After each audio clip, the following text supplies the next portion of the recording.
Hello everyone. Ayurveda medical education ഡിപ്പാർട്ട്മെൻറ്റിൽ electrician തസ്തികയിൽ പുതിയൊരു നോട്ടിഫിക്കേഷൻ വന്നിട്ടുണ്ട്.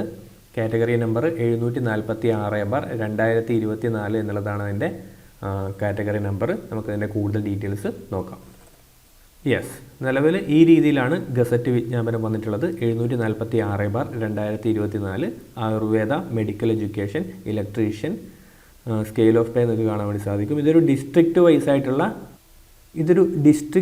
ആയിട്ടുള്ള ജില്ലാ തലത്തിലുള്ള ഒരു വിജ്ഞാപനമാണ്. നിലവിൽ എറണാകുളം ഒരു വേക്കൻസിയാണ് റിപ്പോർട്ട് ചെയ്യപ്പെട്ടിട്ടുള്ളത്. നിങ്ങൾക്കതിൻ്റെ ക്വാളിഫിക്കേഷൻ നോക്കുന്ന സമയത്ത് SLC ആണ് അതിൻ്റെ ബേസിക് ക്വാളിഫിക്കേഷൻ.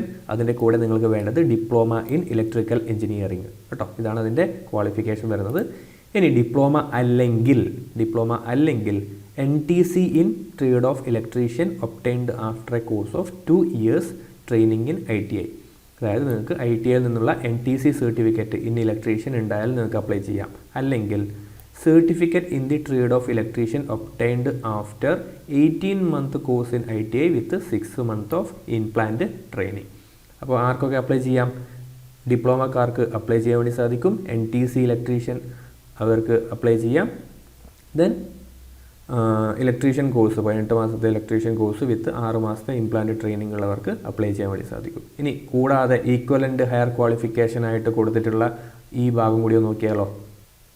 യെസ്, അത് നോക്കുന്ന സമയത്ത് പോളിടെക്നിക് ഡിപ്ലോമ ഇൻ ഇലക്ട്രിക്കൽ എഞ്ചിനീയറിങ്ങിന് തത്തുല്യമോ അല്ലെങ്കിൽ ഹയറോ ആയിട്ടുള്ള ക്വാളിഫിക്കേഷനായിട്ട് അവർ കൺസിഡർ ചെയ്യുന്നത് ITI ITC electrician.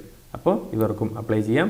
Polytechnic diploma in electrical engineering, electrical and electronics engineering, then BTech in Electrical and Electronics Engineering, BE in Electrical and Electronics Engineering, BE in Electrical and Electronics, then MTech in Electrical and Electronics തുടങ്ങിയ ഇത്രയും യോഗ്യതയുള്ളവർക്ക് apply ചെയ്യാൻ വേണ്ടി സാധിക്കും. Okay, so ഏത് electrical certificate ഉള്ളവർക്ക് apply ചെയ്യാമെന്നുള്ളതാണ് അതിൻ്റെ ഒരു തത്തുല്യമായിട്ട് നമുക്ക് പറയാൻ വേണ്ടി സാധിക്കുക.